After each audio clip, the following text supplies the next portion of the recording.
can go on to look at the parochial structure of the region in more detail. So, when I say the Clyde Basin, I'm returning very much to the region that Derek has already spoken about today. So this is, I can point. Yes. So this is really the Lower Clyde from Glasgow up to Dumbarton, and then thinking about this region from the Kilpatrick Hills down to the kind of Renfrewshire Hills right here. And this, hopefully, as you can see on this map, forms a kind of natural basin around the River Clyde. So, by the opening of the 12th century, the Lower Clyde Valley was a landscape already dominated by churches. You can see on this map here a few churches that I've highlighted, although this is by no means an exhaustive list.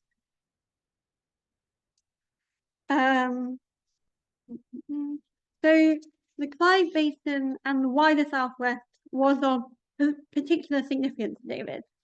As I'm sure most people here know, before David was made King of Scots in 1124, he was ruler of the Cumbrian region, as it's put in the Glasgow Inquest. He gained this title at some point soon after the death of his elder brother Edgar. Certainly, he seems to have been acting in this capacity by 1113. So as ruler of the Cumbrian region, David ruled over what had been the older kingdom of Strathclyde, seemingly synonymous in some way with Cumbria, although as we saw earlier in Neil's paper, these two terms are complicated. But these lands encompass, in general, the Clyde Basin and then stretched down over into what we now call Cumbria in England. So the Clyde Basin had a long history as a royal landscape before the 12th century, as it had been home to the independent kingdom of Strathclyde. The lower Clyde Basin had been the centre of the kingdom of Clyde Rock at Dumbarton until 870. And then following the devastation of Clyde Rock by Olaf and Ivar in that year, its centre moved upstream, and Dumbarton never again seems to have recovered its royal status. In 872, we get the first mention of the kingdom of Strathclyde, seemingly as some kind of successor to the kings of Clyde Rock. From this point, perhaps we also start to see the settlement of these people known as the Gael or the foreign Gaels, who start to settle in the Firth of Clyde and along the Ayrshire coast. And then in the 10th century, Strathclyde seems to have enjoyed a period of expansion, but then by the early 12th century, this kingdom had disappeared. So for what I'm talking about today is this 11th century period that really matters. So this bit at the end of my timeline. More specifically, is this gap here between the last mentioned king of Strathclyde, Owen Bull, who is titled Reputenentium King of the Clyde people in 1018, and then the appearance of David as ruler of the Cumbrian region almost 100 years later. How we interpret David's action in the 12th century hinges very much on how we imagine what happened in this gap. So historians have pointed out that there must have been some kind of conquest of Strathclyde in the 11th century. Often it's put around the 1060s during the reign of Malcolm III, but that's quite speculative. So the question I'm really looking at today is how much continuity was there between the 11th and the 12th centuries in this region?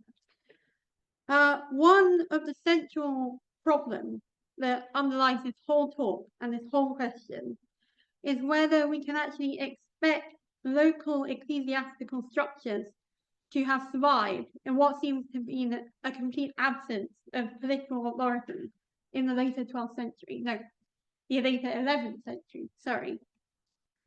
But in order to answer this question, we have to think in a little bit more detail about the impact of 11th century events in this region.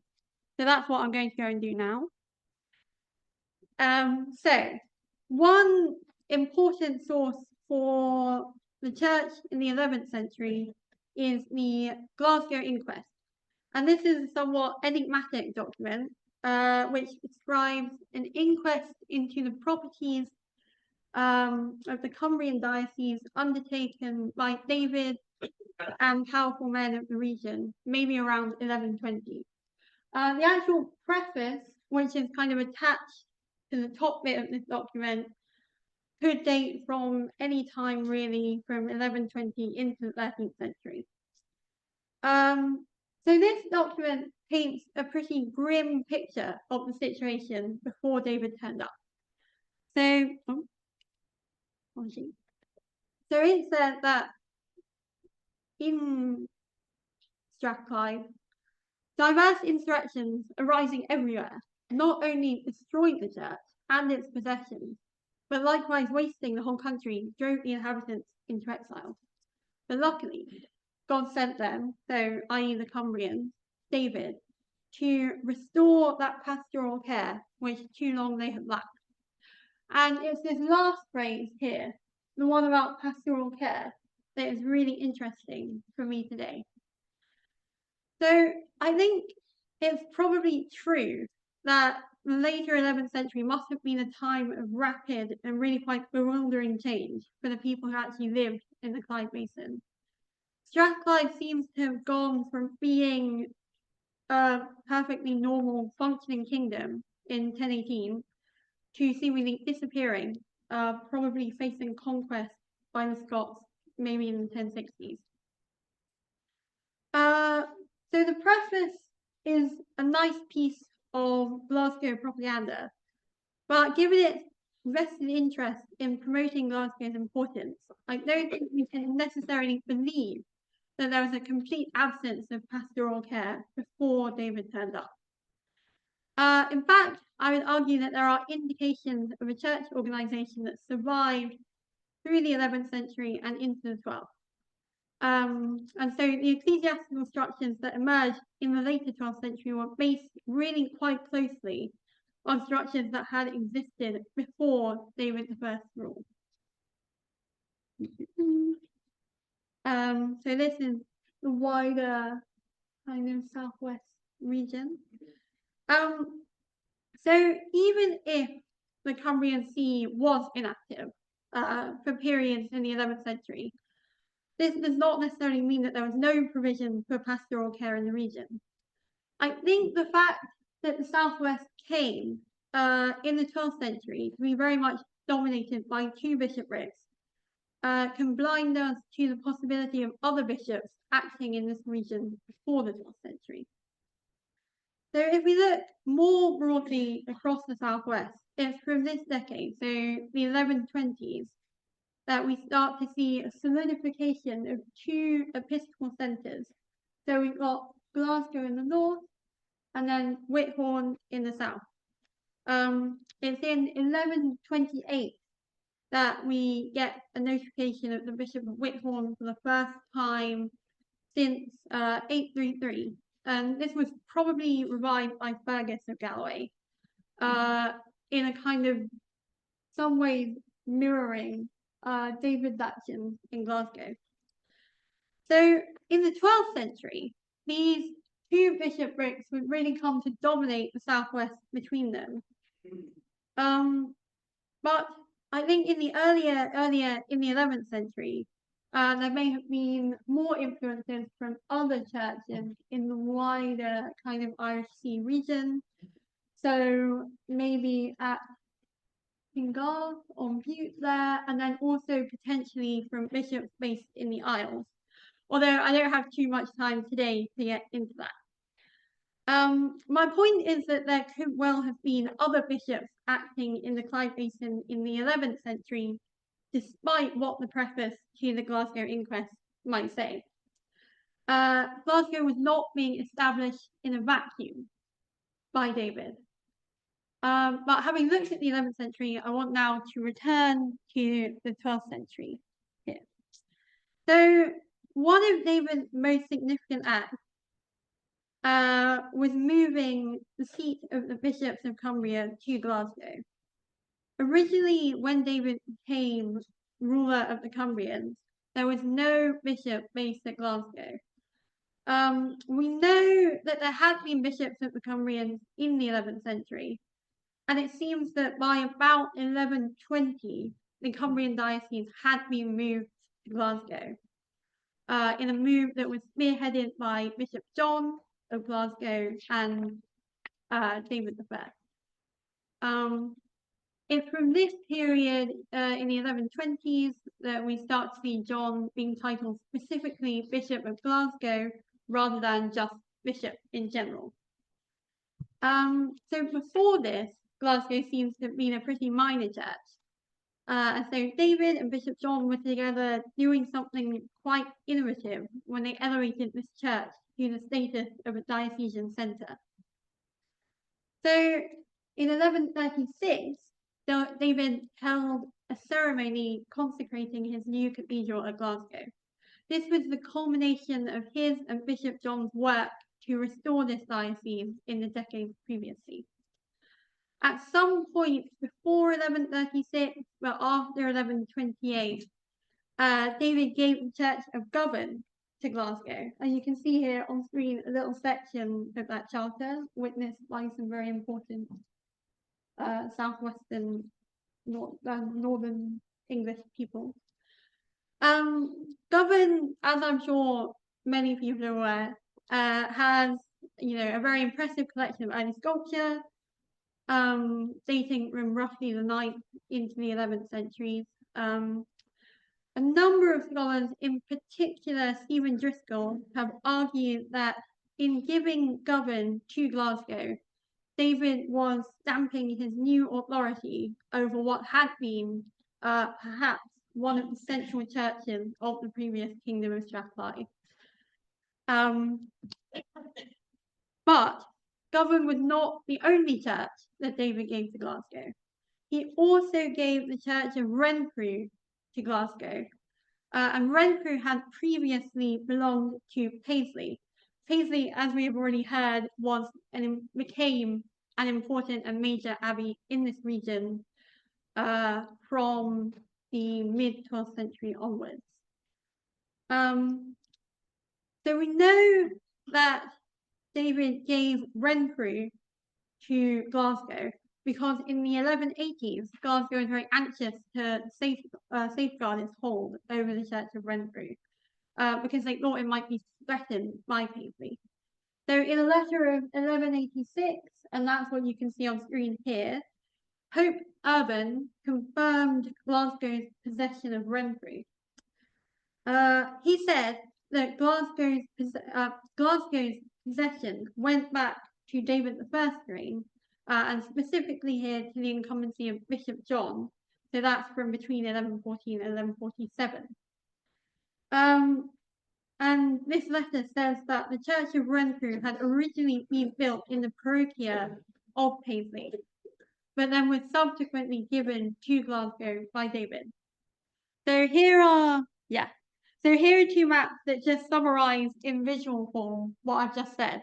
So this is the earlier state. You can see Paisley here, and this very much is similar to what Derek has already told us about the church in this region. But you can see Paisley here with Renfrew there on the Clyde, and then also that up there, which I don't have time to get into, but I can talk about more if you want. So that's stage one, and then that's after David's gift. So you can see now the Church of Renfrew and the Church of Govan are possessions of Glasgow, and so the whole thing has kind of shifted into a more Glasgow-focused kind of landscape. So that's the map there. But the reason that this mention of Paisley's parochia is so important is because it provides evidence that Paisley was apparently a functioning church with a parochia in David's reign. So we're talking about here the period before Walter FitzAlan founded his new Cluniac Priory at Paisley. He only did that in the 1160s. So that's after David I had already died. This is potentially unique evidence, therefore, that there was some kind of functioning church at Paisley in the early 12th century. This is important because we know really very little about pre-Cluniac Paisley. We know from its name that it must have been a clearly important and quite early church. So its name comes from the Latin basilica, which is taken into Brittonic. Through various sound changes, it eventually becomes the form Paisley that we have today. But Pope Urban's letter could suggest that in the early 12th century, so before the Cluniac Priory was founded, Paisley might have been the central church of a unit that included at least Renfrew, if not more. So we could potentially be seeing here, therefore, a church very near Govan that could have been providing pastoral care in the 11th century.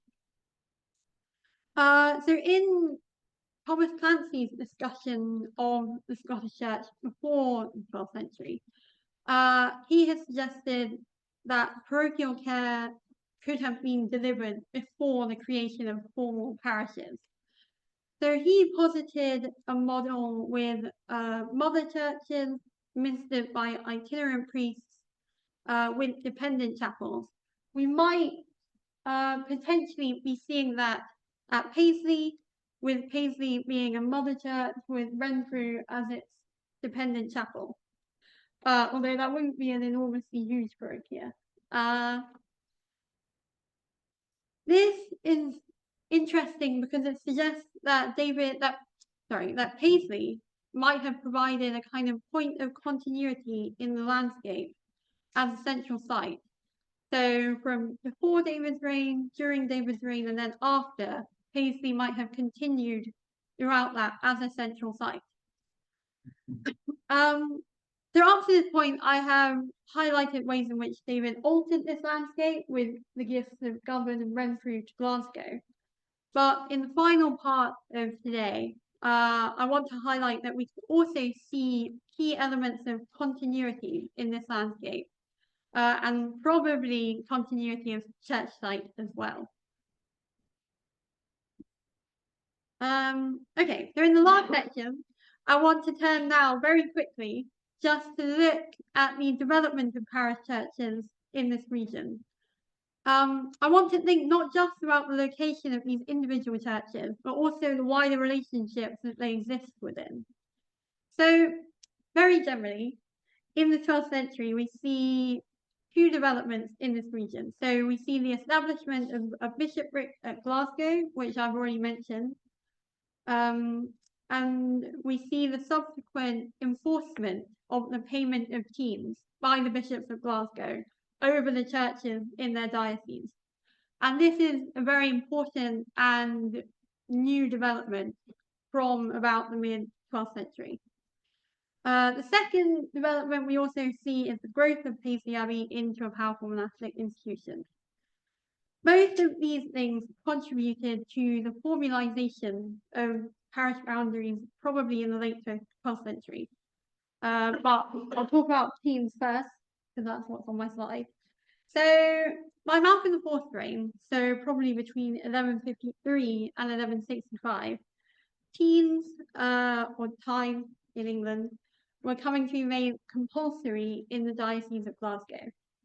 So there's a well-known brief, which you can see on screen here, by Malcolm IV, addressed to the French, the English, the Scots, the Welsh, and the Galwegians of the Church of St. Kentigern, so that's Glasgow, ordering them to render teens and other ecclesiastical dues to their churches fully and without repugnance. These teens were to be in wool, cheese, butter, lambs, calves, piglets, horses, and bulls. So this is important because teens are often seen as giving parishes their territorial boundaries. Essentially because churches have to know who owes them keys in order to be able to collect it. So this brief, therefore, can be seen as a kind of central point towards the crystallization of parishes in this region. But I would argue that the way parishes formed, they formed along lines that had already been established in the 11th century. So at the same time that Glasgow was kind of establishing its diocesan authority over this region, the Cluniac Priory at Paisley was growing under Walter FitzAlan's patronage. Derek has already explained the foundation of the abbey, so I won't get into that. But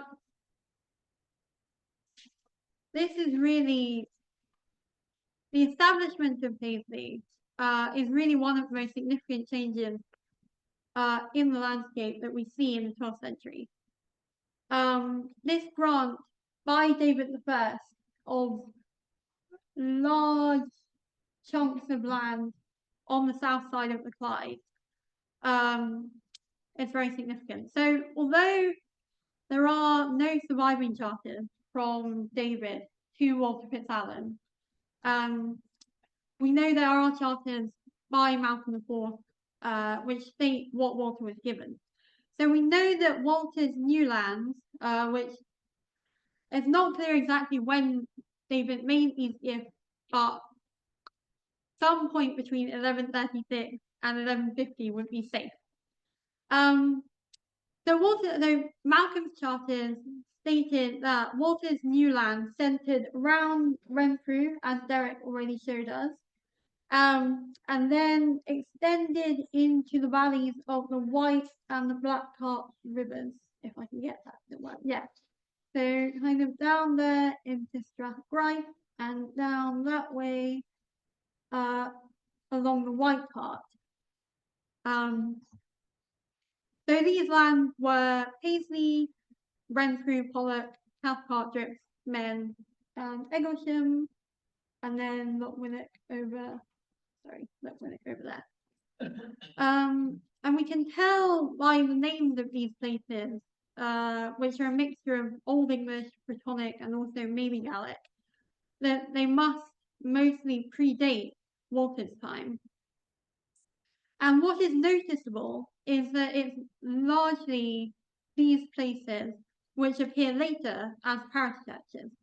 So, for example, we know in 1227 that Pollock, Cathcart, and Men's were all parish churches. So, meaning here churches to whom keens were owed.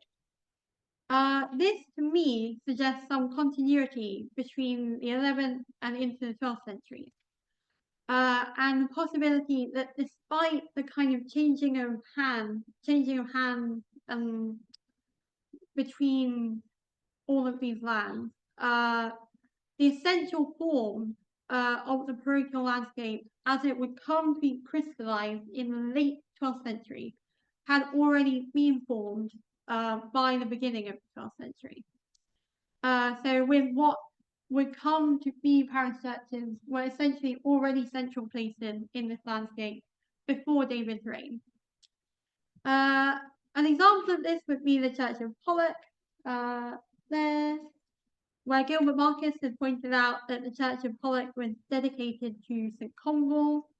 The Church of Inchinnan, as Derek had already mentioned, is an important site with lots of interesting early sculpture. That was also dedicated to St. Convall.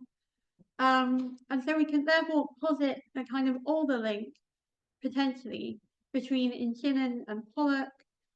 Pollock was then given to Walter FitzAlan by David, but then later in the 12th century, it ended up in Paisley's possession. There's a lot of chopping and changing there, but the important point that I really want to emphasize is that there is a suggestion of basic continuity in important sites throughout the 11th and into the 12th century. It was the kind of superstructure of who held the church and who gave it to whom that changed, rather than the essential site. As a final point, although it has often been suggested that parish boundaries were based on pre-existing secular units, I would suggest that in this region it was the other way around, and at least that some of the units of land that Walter was given were based on pre-existing ecclesiastical units instead. So that brings me to my conclusion. So it is clear that David had a deep and permanent impact upon church organisation in the Clyde Basin and the wider Firth of Clyde. The permanent establishment of a bishopric centred on Glasgow is maybe one of the most significant acts he achieved in his reign.